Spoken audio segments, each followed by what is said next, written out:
Hi, how are you?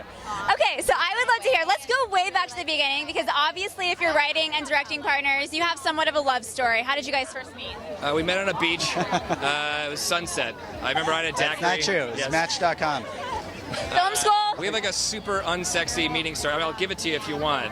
Yeah, but come in closer. Come in closer. I literally, I'm going to just shove Okay. people. Yeah, I'll move in.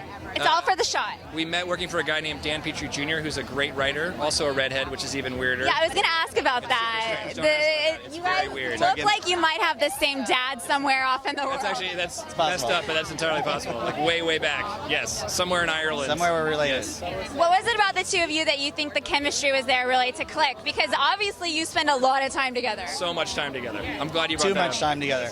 I think it was just really obvious because the scripts that we wrote together were a lot better than the scripts we were writing separately. Okay. And the scripts we wrote together sold, whereas the scripts we wrote separately did not.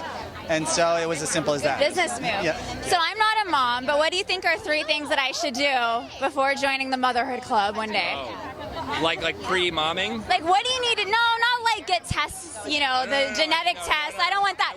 Like fun stuff that you can only do without the kids that I need to get off my bucket list before I get to mom age. Travel is probably pretty Okay. important. Once you have kids, you just like start to feel really tied down. Yes. Okay. And traveling with kids sucks. Yes. Okay. And very lastly, I just want to hear, because I'm a really big fierce feminist, and you have an all-female ensemble cast of the leads. What was it about that, and what do you hope that studios pay attention to be like, hey, people go to the box office for this?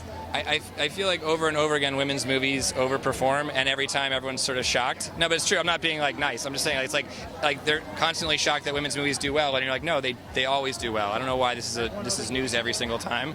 So hopefully this is the first of many that we do with SDX, and that Hollywood does generally. And next one will be Sad Bad Dads, the sequel. Sad Dads. Sad Dads, the sequel. That's the worst comedy ever, but I could pitch that. I'm thinking dramedy, and yeah, well, I'm looking forward to that in 2 years. Thank you. Little indie film. Bye.